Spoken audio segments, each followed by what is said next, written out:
Welcome back, everyone. For today's video, we are going to be taking a look at my match with Rameshbabu Praggnanandhaa here in round 4 of the FIDE World Cup in Baku, Azerbaijan. Now, as you guys know, we drew both of our classical games, which meant we're moving into the tiebreak portion. Same situation, 2 games of rapid chess with 25 minutes plus 10-second increment. So the first game, I have the white pieces, and generally, as I've said before, it's better to start with black, because if you do something crazy in the first game with the black piece and lose, you will have chance with white. But when you start with white, if you don't win this game, the advantage switches to your opponent who will have white in the second game. So let's jump right into the action. So I start by playing c4. Pragg plays knight to f6, I play knight to c3, and now he plays e5. Now, for those of you guys who are watching my recaps a couple of days ago, this is what I was expecting Pragg to play in the first classical game, and so it is something that I prepared for. So I played knight to f3, we get knight c6, and now I play g3. Pragg plays bishop b4. Yesterday, when I had the black pieces, I played this move knight to d4. So Pragg plays bishop b4, and now I play this move knight to d5. Now, in retrospect, this was a very, very poor decision by me. What I probably should have done was played something very slow and quiet with a move like bishop g2. Now, if black plays e4, there's knight to g5, putting a lot of pressure on the pawn on e4. And after castles, let's just say black takes here. I can take, and after d6, knight to e1. Let's just say black plays e4, knight c2, h6, I go b3, bishop e6, and knight e3. It's a very slow and quiet position where both sides have a lot of play. It's very similar to the Rossalimo, which normally comes out of the Sicilian defense. Just to show you guys what I mean by that, I will flip the board very quickly. And we go back to move 1, so we get e4, c5, knight f3, knight c6, bishop b5. Let's just say knight f6, e5, knight d5, knight c3, knight c7, takes, h3, g6, d3. And after castles, bishop e3, b6 here, or knight to e6. This is actually the exact same structure that could have occurred in my game with the colors flipped. So back to the game. Let me pull up the position that we had here, which I believe is right about here. So this is probably what I should have gone for. In retrospect, obviously I should have, but nonetheless, I decided instead to play knight d5. Now, another reason I think this was probably not the right decision is because it leads to very, very sharp play. So when you play this, you're trying to go for the throat right away. You're trying to win the game and be very aggressive. And especially in this day and age, the way that I tend to win games or the style that I play tends to be a little bit quieter, not so much about trying to win games out of the opening or be a hero with opening theory. So I think knight d5 was a very bad decision by me. Obviously, in retrospect, as you guys will find out, it certainly was, but let's keep going. So we get e4 here from Pragg. I play knight to h4. He castles. I play bishop g2, and now he plays d6. And here I confuse a move order, and I get into a lot of trouble from the get-go. Now, the reason that I say this is very sharp and tricky is because your knight is on the rim, and as we know, knights on the rim can be very dim. So here I castle after a very short thing of about 15 seconds, and pretty much as soon as I castled and Pragg started thinking, I realized that I had confused a move order. What I was supposed to play is this move a3, attacking the bishop, and after bishop c5, now white can castle. And the reason that this is different is because now if black plays g5, trying to trap this knight here on h4, I have this in-between move d4 attacking the bishop. And after bishop takes d4, bishop takes g5, there's a pin on this diagonal, and white is doing very, very well. And if black takes on h4, after d takes c5, I've gotten rid of the knight on the rim. But in return, I have 2 great bishops here. The bishop can go to g5 or h6, and my bishop on g2 is very active as well. So white is doing really, really well.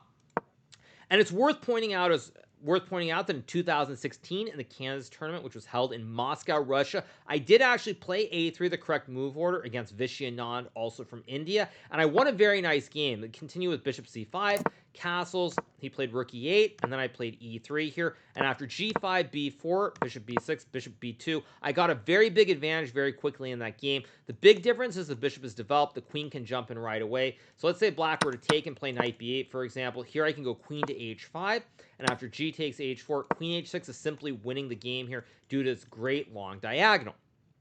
Just to illustrate why, after f6 takes, queen d7, stopping checkmate. There's queen g5. If king f7, queen g7 is mate. And after king f8, white can now play f3, opening up this f file, and the black king is going to get checkmated very soon. So instead, I decide to castle. Pragg goes g5, and already here I realized that I've done something wrong. So I spend a little bit of time, and then I play this move a3, which just loses on the spot. The only chance I have here to keep the game going is to play this move d4, because now if g takes h4, again, bishop g5 is a very nice pin. And if black trades knights and plays, let's just say knight b8, for example, now I have queen a4 trapping this bishop on b4. There simply are no squares available to it, either on c5 or a5, and after a5, I can play a3, and I will win the bishop in return for losing the knight, so it's an even trade. But instead, I spent a little bit of time, and I decide to play a3, and now after bishop a5, I can effectively resign here. After this move, I'm in a lot of trouble here.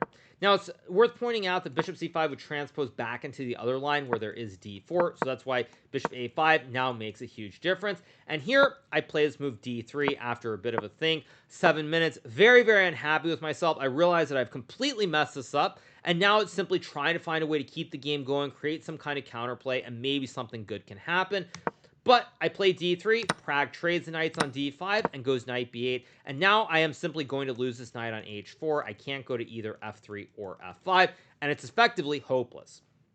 So here I play this move d takes e4. Now, I think this is a move that I played sort of because at this point I was already very grossed out by the whole situation, didn't really know what I was doing, and so I decided to take, which was based on a miscalculation. What I should have done here is I should have sacked the bishop for the pawn, and then played something like b4, bishop b6, and d takes e4. And at least here I have 2 pawns in the center for the bishop. Maybe I can hope to get the knight to f5. Now, objectively, black should win this position, but there are some chances. Maybe Pragg can make a mistake. Maybe I can do something.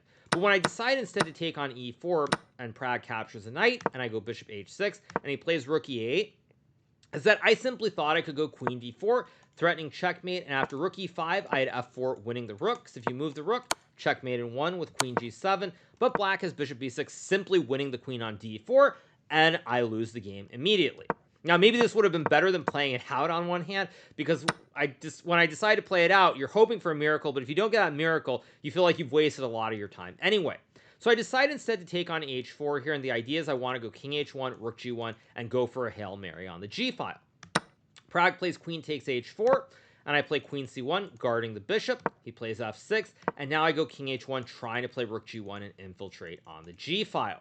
Pragg plays knight d7. Great move, by the way, because after rook g1, black can go knight to e5, and if I play bishop f3, there's knight g6, and there simply are no ways to take advantage of the slightly weak king, because I can't get a pawn to either the f5 or the h5 square, so black will be able to consolidate and win the game very soon. So I decide to play bishop f4 here. Pragg plays knight to e5, and now I go bishop g3, attacking the queen. He plays queen h5, and now I go rook g1, hoping, again, that maybe I can get some kind of trick with f4, bishop f3, and some kind of attack. Pragg goes knight g6, and now I play f4 here, trying to play f5 and dislodge this knight from g6. Pragg plays bishop to b6, and now I play this move e3. Now, after this move, there's no coming back. I feel like what I probably should have done here is played something like queen c3, and after takes, maybe hope for some kind of miracle. I don't think there would have been a miracle, but maybe something could have happened. Whereas when I play e3, now the position is effectively lost for one simple reason. When black plays bishop to h3, I no longer have a square for the bishop. So if black were to play bishop h3 here, I can go bishop f3, and after bishop g4, maybe I can trade, maybe there's some f5 tricks, maybe it's losing anyway, but at least I have a square for the bishop, and I don't have to trade the bishop. But when I go e3 here, now I no longer have a square for the bishop. So if black can get bishop h3 and trade the bishops, it's GG on the spot. So here Pragg plays king f7. Now, I think bishop h3 would have been winning anyway, but king f7, very pragmatic, because if I ever go f5, after knight to e5, now these pawns are pushed up the board, and I can never remove this knight from the e5 square.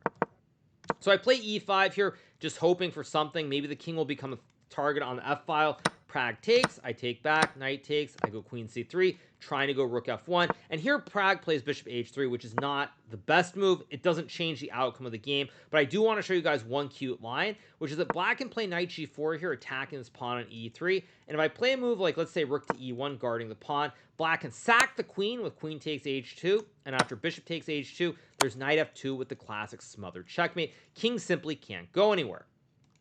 So Pragg instead plays bishop h3. Now, this doesn't change the outcome of the game, but it would have been a nice finish with knight g4. So I go rook a f1. Pragg trades the bishops, and now he goes knight g4, which more or less ends the game on the spot. At this point, I still have a small glimmer of hope. If black were to play like rook a d8, for example, I can maybe go rook f2, stacking the rooks, and maybe there's pressure on the f6 pawn. If black plays something like rook d6, there's even rook f5, and all of a sudden white is back in the game. But knight g4 essentially ends the game on the spot, because now the pawn on e3 is hanging, the pawn on d5 is hanging, and the f6 pawn is guarded by the knight, and I simply can't do anything. So the game concludes with d6. Pragg takes the pawn. I play queen b3. We get d5. I go queen a4, hoping that maybe he'll play knight takes e3. Now, I think even this wins, but maybe there's some idea of a miracle, something like bishop to e5, or maybe bishop h4 rather is a better try. And maybe there's something with queen d7 and rook g7. I guess even this is actually just winning for black quite simply, but you can hope for a miracle.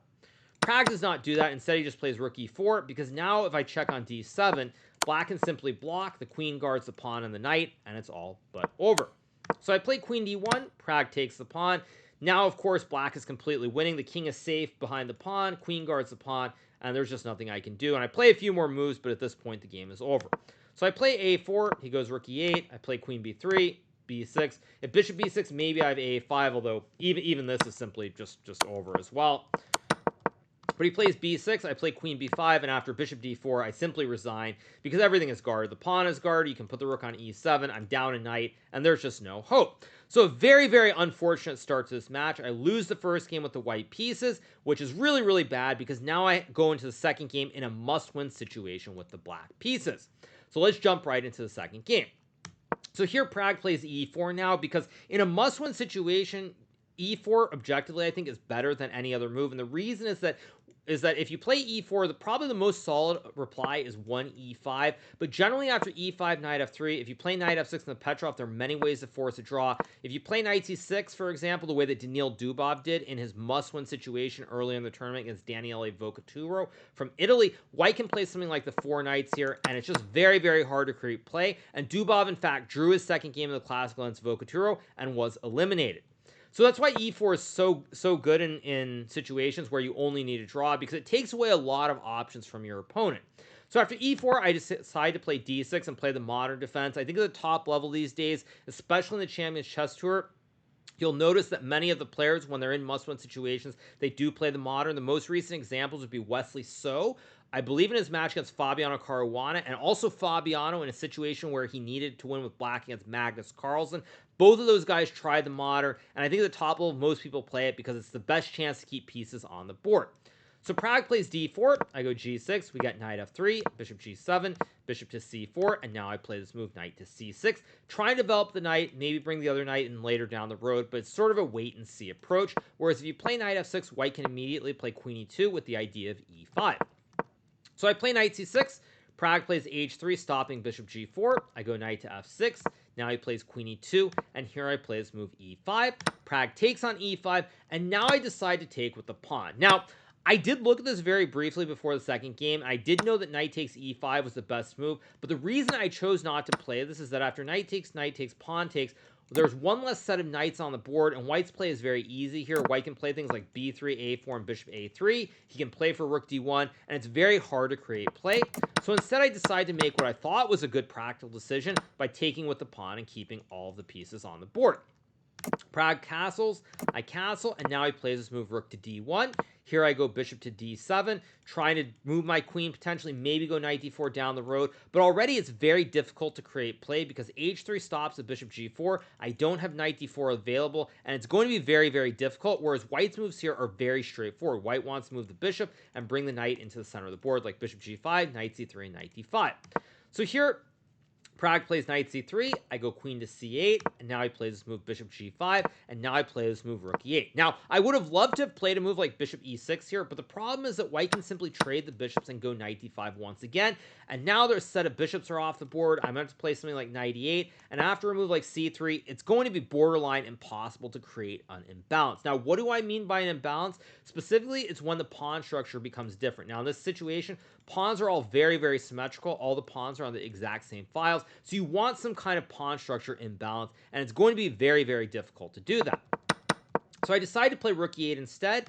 Pragg plays knight d5, and now I decide to play this move knight h5 after a bit of a think. Now, I would have loved to have traded the knights here, but once again, the match situation does not allow me to do this. I calculated knight takes d5, but after pawn takes d5, knight d4, white can trade the knights and go queen to f3 here. Actually, sorry, not pawn takes. Bishop takes knight d4, trade and go queen f3 here, putting pressure on the pawn on f7. And after bishop e6, white can play this move bishop f6. And now the position is simply petering out. All of these bishops are coming off the board. And I'm probably okay here. I can probably trade and play c5, but white can go c3 here. And again, it's really unlikely that I can create any chance to win. I should draw without any problems, but a draw will not get the job done. Now, speaking on that note, one thing I did notice was yesterday there was a game in the Classical where Alexei Serrano had the white pieces against Wesley So with the black pieces, and Wesley made a relatively quick draw. He did not try to complicate it too much. Game was a draw, and he was eliminated. Now, I feel like generally when you're in these situations, where you have black in the second game and it's a must-win to stay alive, it's worth it to go for it rather than just making the draw. Like, if you lose the game, you lose the game. But it doesn't matter other than people trying to say, well, you know, you got crushed, you lost by a bigger score than it mattered. But at the end of the day, if you're eliminated, whether you lose the game or whether you draw the game. And so I chose not to play knight d5, even though in a normal game I would have, especially if I hadn't lost the first game. So I play knight h5 again, trying to keep pieces on the board. Now, I know at this point in the game that I'm in bad shape here. I'm definitely much worse. But a loss and a draw are the same thing. So I feel like just keep trying to find moves, keep the game going without blundering, and maybe something good can happen. So Pragg plays queen d2 here. Now I go bishop to e6. He goes bishop b5, and now I play his move f6. Now, I would have loved to have taken the knight on d5 here, but once again, after queen takes d5, for example, maybe I have knight f4 here, but after takes, even a position like this, white can never really lose here. White has a great knight on f3. There's rook d7, rook b7. I think I can probably draw this with some accurate play, but I cannot win. So, instead I decide to play f6, Pragg plays bishop h6, and now I play this move king h8, which effectively loses the game. What I should have done is traded and then played this move a6 to kick the bishop away from b5, but after takes and knight b4 here, I just felt that it's a very bad position. My king is a little bit loose here. I don't really have knight f4 ideas. Pawns are weak. If I go c5, white is knight d3 and then knight c5 as well. And it seems very, very difficult to play. That being said, it is better than what I did in the game, because what I did in the game simply loses. I played king h8, Pragg trades on g7, and now he goes queen c3. And now the point is that the queen can go this way versus being offsides on h6. And now it's very, very, very, very close to hopeless. So here I play this move bishop d7, which loses. I could have played a6. I did consider this very briefly, but after takes, queen c6, and rook a7, white is simply up a pawn here. And after a move like king h2 just to stop a sack on h3, I don't even know what I'm supposed to do here in terms of trying to create counterplay, let alone win the game. So instead, I decided to play bishop d7. Pragg plays rook d2, simply stacking the rooks. And the main problem I have here is the knight on h5 can't jump into the action. The knight on d5 is so well placed, and I don't have time to reroute my knight. What I'd love to do is play like knight b8 and then something like c6 to kick the knight out of d5, but I don't have time because I simply lose the pawn on c7. So I play a6, Pragg plays bishop a4, excellent move, keeping an eye on the diagonal. Now I play b5 here. At this point, I can more or less resign. There really isn't anything left, but you might as well play on. So I go b5, he plays bishop b3, and the reason this is so bad and or just outright losing is that white's idea is simple. If I play, let's just say rook f8, rook d1, rook e8, white can sack the knight on c7 and then crash through on the d file here, and there simply is no play for black. So I decide to play rook a7 here. Pragg plays rook d1. I go knight b8. Obviously, at this point, I know that it's losing, but you still just keep making moves out of inertia, hoping that something will happen. Pragg plays queen c5. I go queen to b7 here, and now he plays this nice move g4, and the knight on h5 is simply stuck. Now, I could have played something like maybe rook b7, but I think after knight to e7, white is winning anyway, because when I play, if I take on e7, white can simply sack the rook and checkmate on the h7 square. And if I play a move like queen d8, there's knight to c6. If I take with a knight, there's rook takes d7, ending the game on the spot. And after queen c8, knight takes b8, now there's no defender of the bishop on d7, so I'm simply going to be down a lot of material. So I decide to play queen b7. Pragg does see g4. I think there are many ways to win. Computer actually even likes knight f4, which is pretty funny, but g4 is the simplest because the knight has no squares. I play c6. He goes knight to b6. Probably the last chance. If white were to move the knight to any other square, let's just say e3, for example, after knight to f4, white is still much better. Actually, white's just winning here, apparently, with h4. But material is still even, so maybe there's a hope. But knight b6 basically overloads the bishop on d7, and the knight on h5 is also under attack, so there's not much I can do. So I play knight f4, Pragg takes, and actually I did make a slight mistake. So I thought that after knight f4, knight d7, I thought I could take the knight, because after rook takes knight, queen takes, and rook takes, yes, white is winning here, but at least I can maybe hope for a prayer with the knight and the rooks. But if I do this, white can actually, instead of taking the knight on d7, sack the queen for the rook on a7, and after queen a7, rook d7, white is simply winning the game with the extra bishop. So I decided to play a5. At this point, I just played moves. It's all but hopeless here anyway. I take, he sacks the queen to simplify into the endgame. I take, play king h6, goes g5. Pretty much everything wins here, g5, h4, whatever. I take, he goes knight e5. I play this move g4, and he takes with a pawn. Important move here, actually, because if he were to take with the knight, after king g5, I'm threatening to take the pawn and take the knight. I guess everything wins here. But I thought this was an important moment. Actually, after takes, it was here where he played f3. Where if white isn't careful and he plays a move like rook h7, this is still probably winning for white. But there is suddenly rook to e8, and now the pawns are a little bit loose here. There's maybe an a4 trick. And I guess after knight f7, king g4, computer wants to just go c3, winning the game with bishop d1. But there's maybe a glimmer of hope. Say knight f3 takes, and now there's a4, e4 is weak, and maybe something could happen. But when Pragg plays f3, now any ideas with rook e8 go out the window, because if I play rook e8 after check, king h4, there are many ways for white to win. King f2 is winning, knight d6 is winning, all roads lead to Rome. So I play h5. At this point, I'm just playing out of inertia more than anything else. Pawns get traded. We get knight d3, play a4, bishop f7, I play h4, goes king h2. Of course, you could also trade the knights, but it really doesn't matter. It goes king h2, I play knight e2, we got bishop e6, play b4, rook f7, play knight d4, attacking the bishop and the pawn, f4, king h6, and after bishop f5, I resign the game here, because the threat is simply rook h7 checkmate, and I mean, I could take the bishop, but white simply is an extra knight, and it's over no matter what. So unfortunately, I lose the second game, but I would say overall, you know, it is what it is. Actually, I lost my train of thought there for a second. I lose the second game, so unfortunately, I lose the tiebreaker, and I am eliminated from the World Cup. Now, overall, I'm not super unhappy with losing the match, per se. What I am very unhappy with is that in chess, when you lose a match, you want to be in a situation where you get outplayed by your opponent. You want to be like, you play an opening, your opponent plays a great game, they find better moves than you, and you lose the game. But unfortunately for me, what this match really came down to was the first game where I confused a move order. Pragg played g5 in the right position, and I never really got into the game. And it was an uphill battle in the second game. And to be fair to Pragg, I know some people in the comments are going to say, well, you're being salty, you're not giving credit, whatever. To be really clear, to give Pragg a lot of credit is due in the second game, because normally when you play these matches in much-win situations, you're going to get a glimmer of hope. You may not have much in the way of a chance, but normally there's going to be like one or two moves where you have a chance. And in the second game, I had no chance to create complications and win. Sure, I could have forced a draw a couple times. You know, it is what it is. But even if I forced a draw, I still would have lost the match. So I do have to give my opponent a lot of credit, especially in the second game, because certainly he could have felt a lot of nerves, could have fallen apart potentially, but he kept it together. He played a very, very good game, never a chance to win. So unfortunately, I do lose, but life goes on. And as I said in my post-game interview, when I was on my live stream on Kick, for me, I've had a very, very good year. I've won a lot of events. I've won the America's Cup. I won Norway Chess. Expecting to do well and win every single event isn't realistic, and even though it feels like a bit of a disappointment, I've had a great year, so I can't be too unhappy. And obviously, my opponent did play very well at the end of the day, so that's how it goes. So unfortunately, with me being eliminated, this will be the last recap that you guys get from the World Cup here in Baku, Azerbaijan. I will be going home in the next couple of days. Not sure exactly what my travel plans are, but I will probably do some recaps deeper in the event once I am home, so make sure that you stay tuned for those. Of course, I will be back to live streaming in the next couple of days as well, and I hope you guys have enjoyed all these fantastic recaps. Last but not least, make sure to hit that subscribe button below, and I will be back very, very soon. Hope you guys enjoyed it. See you guys. Bye.